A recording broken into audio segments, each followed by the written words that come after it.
Cris Pannullo returned for his 22nd game on Jeopardy! He won a 21-day total of $748,286, beating Julia Collins' 20-day record. At this point, I feel bad for her since she was once in second place for most wins. Obligatory thumbs up. Ken Jennings' instruction was, our champion Cris Pannullo won yesterday in large part and responding correctly to all 3 daily doubles. He certainly seems to have a knack for seeking them out.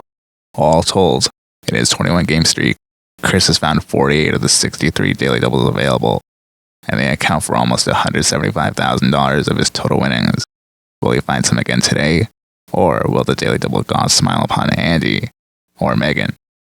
That's actually interesting because I never did consider how much people can make and earn from daily. Yeah, you know what I mean. Cris got the first daily double, weighted 1,000, and went to 1,000.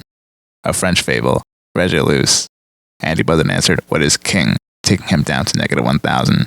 Then when no one else buzzed in, the answer was revealed to have been The Little Prince, the answer on the final Jeopardy round on Erica Hossack's 4th game.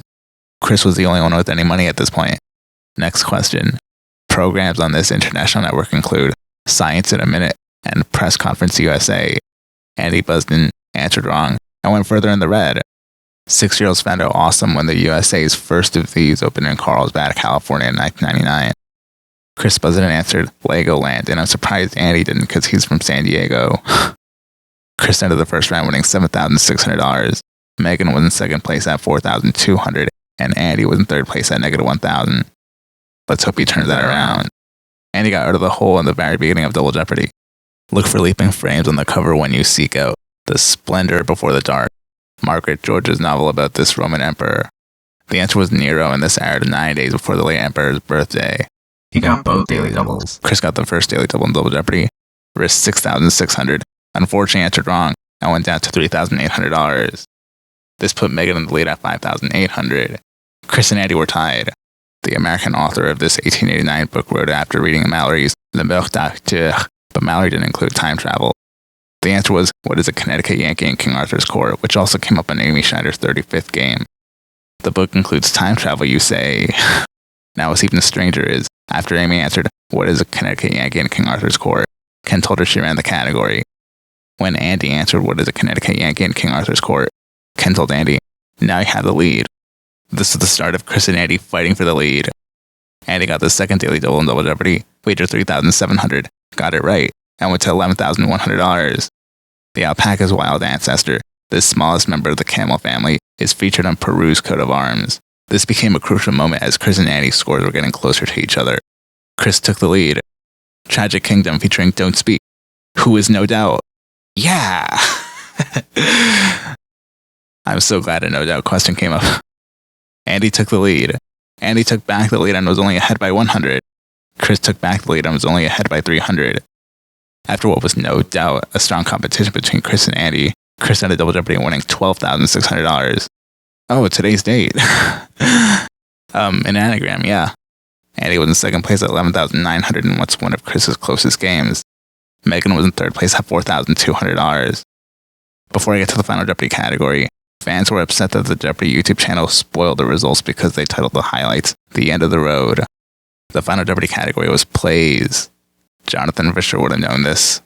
The question was, a 1609 story in which an exiled king of Bulgaria creates a sea palace with his magic may have inspired the plot of this 1909 play. 1609? Play?